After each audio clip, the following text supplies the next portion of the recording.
Railway board की परीक्षा को लेकर के छात्र उत्तेजित है और देश भर में कई जगहों पर, खासतौर पर बिहार और पूर्वी यूपी में लगातार कई जगहों पर आंदोलन हो रहा था, काफी हंगामा भी हुआ है। लेकिन अब रेलवे बोर्ड ने एक कमेटी बनाने का ऐलान भी किया है। हमारे साथ सुशील मोदी जी मौजूद हैं, जिन्होंने इस मुद्दे पर रेल मंत्री से भी मुलाकात की है। सुशील जी, जिस तरीके से छात्रों का ये आंदोलन चला है, छात्रों की नाराजगी साफ तौर पर है, कई मुद्दों को लेकर के मानते हैं कि रेलवे बोर्ड ने कुछ गलतियां की थी जिसकी वजह से ये छात्र आंदोलित हुए हैं। देखिए, निश्चित तौर पर गलती की है। देखिए, पहला मुद्दा था डी ग्रुप। ये ग्रुप डी के अंदर 1 लाख पद हैं। पहले रेलवे बोर्ड ने ये कहा कि एक परीक्षा होगी और अचानक 24 जनवरी को एक नया आदेश निकाल दिया 2 साल के बाद, जिसमें कह रहे कि 2 परीक्षा होगी। तो अगर आपको 2 परीक्षा लेना था तो 2019 के विज्ञापन में आप उसका उल्लेख करते कि 2 परीक्षा लेंगे, तो स्वाभाविक कि कोई भी आक्रोशित हो जाएगा, उत्तेजित हो जाएगा। तो पहली गलती रेलवे बोर्ड ने ये की। और अब कल जब मेरी मुलाकात हुई है अश्विनी वैष्णव जी से, तो वो भी सहमत थे कि 2 परीक्षा की आवश्यकता नहीं है। सब गरीब लड़के हैं, 10वीं 11वीं के बच्चे हैं, उनके लिए एक परीक्षा ही होगी। तो पहला विषय था डी ग्रुप की एक परीक्षा का मुद्दा। दूसरा मुद्दा है एनटीपीसी, जिसमें करीब 35,000 पद है। रेलवे ने एक अच्छा निर्णय लिया था कि इस बार हम 15 गुना नहीं बल्कि 20 गुना हम रिजल्ट प्रकाशित करेंगे। लेकिन हुआ क्या कि एक एक लड़के 3-3 जगह क्वालिफाई कर गए। चूंकि 5 लेवल की परीक्षा थी, तो जो एक लड़का अगर 3 जगह क्वालिफाई कर गया तो उसको एक छात्र मानने के बजाय उसको 3 छात्र माना गया। परिणाम ये हुआ कि 20 गुना रिजल्ट के बजाय 11 गुना ही रिजल्ट प्रकाशित हो पाया। लड़कों की मांग थी कि एक छात्र एक रिजल्ट, अगर उस लड़के का 3 जगह भी नाम है तो वही एक छात्र ही एक रिजल्ट ही माना जाए, तो लगभग 3.5 लाख और रिजल्ट प्रकाशित हो सकते थे। तो कल जब अश्विनी वैष्णव जी से बातचीत हुई तो वो भी सहमत थे। उन्होंने मुझे आश्वस्त किया है कि और 3.5 लाख के लगभग रिजल्ट निकाले जाएंगे और एक छात्र एक रिजल्ट की जो उनकी मांग है उससे वो सहमत थे। तो देखिए, 2 मुख्य मांग थी और इसमें भी कहीं ना कहीं रेलवे रिक्रूटमेंट बोर्ड की गलती कहूँगा मैं, जानबूझकर कोई उन्होंने गलती नहीं की है, लेकिन जो भी कुछ उनका निर्णय हुआ उसका एक भ्रम पैदा हुआ, लोगों में आक्रोश और गुस्सा पैदा हुआ और लड़के सड़क पर चले आए। और देखिए, ये सारे लड़के लीडरलेस हैं। उसमें बिहार सरकार से भी मैंने अपील की है, ये कोई अपराधी नहीं है, ये 10वीं 11वीं 12वीं के पढ़ने वाले छात्र हैं। तो और ये इन पर कोई दमनात्मक कार्रवाई नहीं होनी चाहिए। और फिर चाहे वो खान सर हो, रहमान सर हो और लोग हों, ये तो गुरु तुल्य हैं। इन्होंने तो जो गलतियां थी उसको उजागर किया और अगर ट्विटर पर ट्रेंड करवाया तो इसमें ये कोई गुनाह नहीं है, ये कोई अलोकतांत्रिक काम नहीं है। इसलिए कोई कार्रवाई नहीं होनी चाहिए, कोई दमनात्मक कार्रवाई नहीं होनी चाहिए। लेकिन सर, रेलवे की तरफ से अगर इतनी बड़ी चूक हुई है तो ये मुद्दा तो जो छात्र पहले से उठाते आ रहे थे, क्यों इस नौबत तक आने दिया गया कि सड़कों पर उतरें, प्रदर्शन करें, उसके बाद में पुलिस को कार्रवाई करने का मौका मिले? ये इस पर पहले ही नहीं कार्रवाई होनी चाहिए, विचार होना चाहिए। तो कहीं ना कहीं इंटेलिजेंस फेलियर तो है ही। देखिए, करीब 90 लाख रिट्वीट हुआ है और 18 तारीख से ट्वीट हो रहे थे।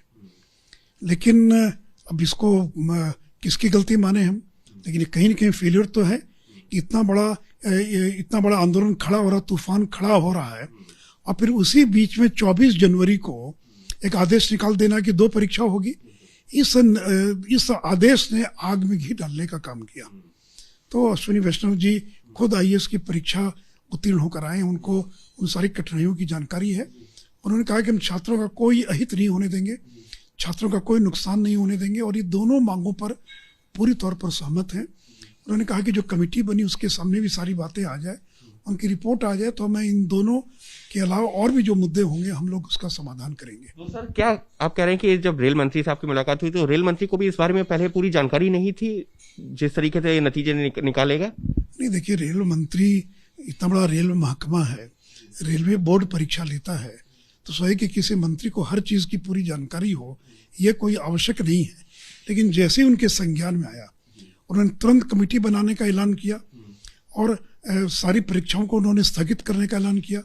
तो देखिए, अश्विनी वैष्णव जी इतने सेंसिटिव व्यक्ति हैं और छात्रों के दर्द को समझते हैं, तो इसलिए छात्रों का कोई हम नुकसान नहीं होने देंगे।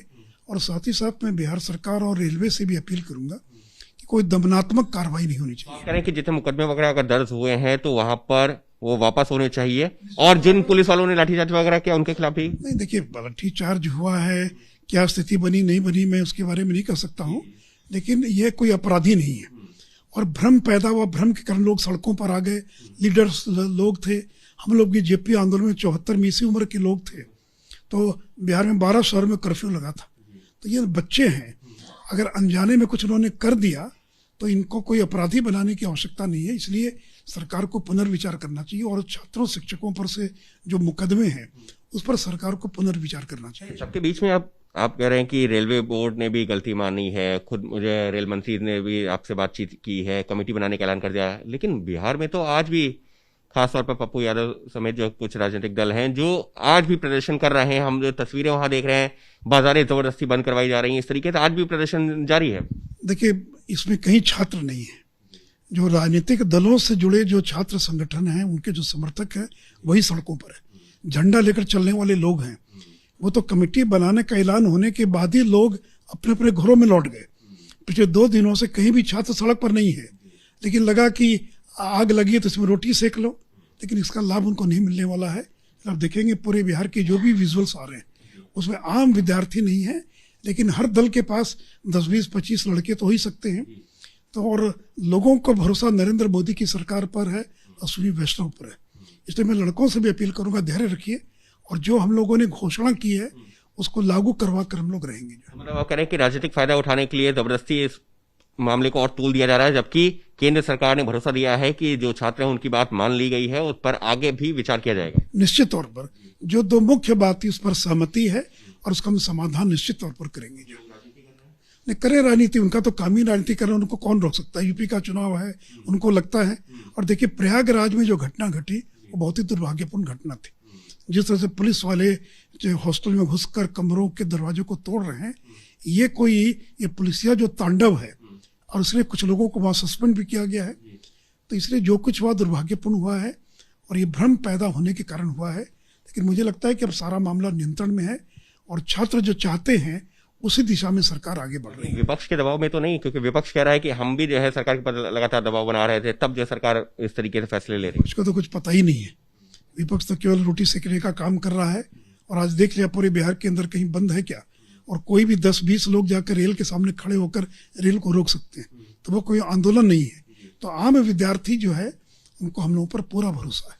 साफ तौर पर सुशील मोदी जी, जिनका कहना है कि इस बाबत में रेल मंत्री से भी मुलाकात की है, रेल मंत्री ने भी माना है कि हाँ, जो छात्रों की मांगे जायज है, उस पर जो कमेटी बना दी गई है, परीक्षाएं स्थगित कर दी गई हैं और छात्रों को भी समझ में आ गया है, इस वजह से उन्होंने अपना आंदोलन खत्म भी कर दिया है। लेकिन अब जो भी जो बंद हो रहा है या विरोध हो रहा है वो सिर्फ वो लोग कर रहे हैं जो राजनीतिक पार्टियों से जुड़े हुए हैं या राजनीतिक पार्टियों के जो नुमाइंदे हैं या कार्यकर्ता हैं, उनको सिर्फ राजनीति करनी है। जबकि सुशील मोदी साहब का साफ तौर पर कहना है कि केंद्र सरकार भी मान रही है कि गंभीर मुद्दा था और उस पर जो है छात्रों के हित में सारे फैसले लिए जा रहे हैं और उनकी मांगों पर विचार भी किया जा रहा है।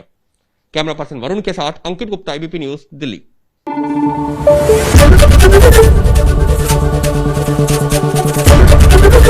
एबीपी न्यूज आपको रखे आगे।